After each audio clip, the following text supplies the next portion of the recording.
Hi అండి, నమస్తే. Welcome back to our channel Swapna's kitchen. ఈరోజు మన రెసిపీ ఏంటంటే, మనం అప్పుడప్పుడు టిఫిన్ కింద దోశలు అలా వేసుకుంటూ ఉన్నప్పుడు కొద్దిగా పిండి మాత్రమే చివర్లో మిగిలిపోతూ ఉంటుంది.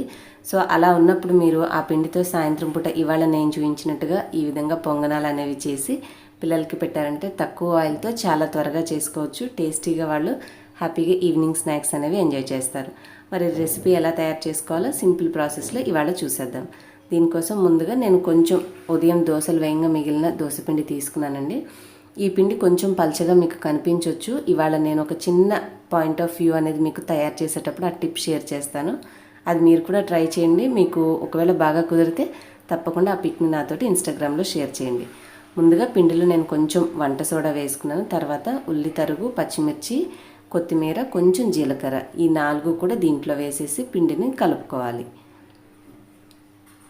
మామూలుగా మనం పొంగనాలు వేసుకున్నా, పునుగులు వేసుకున్నా కొంచెం పిండి అనేది గట్టిగా ఉండాలండి. కానీ ఇవాళ నేను మీకు ఇలా కొద్దిగా పలచగా చూపించడానికి కూడా ఒక కారణం ఉంది. అది రెసిపీ చేసేటప్పుడు మీకు చెప్తాను. ఇలాగ పొంగనాల గిన్నెలో మనం ముందు కొంచెం నూనె అనేది వేసుకోవాలి. నాన్ స్టిక్లో నూనె లేకపోయినా మంచిగానే వస్తుందండి. కాకపోతే రుచిగా క్రిస్పీనెస్ అనేది రాదు. కొద్దిగా నూనె అనేది వేసుకుంటే పిల్లలకి అది క్రిస్పీగా ఉండి టేస్ట్ అనేది బాగుంటుంది. సో ఈ విధంగా మొత్తం అన్ని గుంటల్లో కూడా మనము నిండుగా వేసుకోవాలి పిండి. ఇప్పుడు దీని మీద మూత పెట్టేసి ఒక 1/2 నిమిషం పాటు మనము కుక్ చేసుకోవాలి.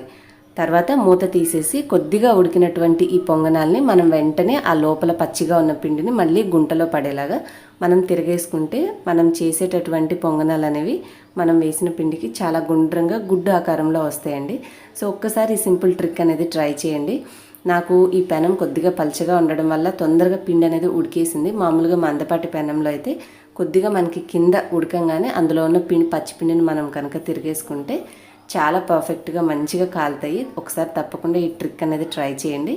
ఇలాగ 2 పక్కల ఎర్రగా కాలిన తర్వాత తీసేసి మీరు చట్నీతో కానీ సాస్తో కానీ సర్వ్ చేశారంటే పిల్లలు చాలా ఇష్టంగా తింటారు. హోప్ మీకు ఈ సింపుల్ రెసిపీ నచ్చింది అనుకుంటున్నాను. నచ్చితే లైక్ చేయండి, షేర్ చేయండి. మరిన్ని రెసిపీస్ కోసం మన ఛానల్ సబ్స్క్రైబ్ చేసుకొని పక్కన బెల్ కూడా యాక్టివేట్ చేసుకోండి. ఇంకొక రెసిపీతో నెక్స్ట్ వీడియోలో కలుస్తాను. Thanks for watching.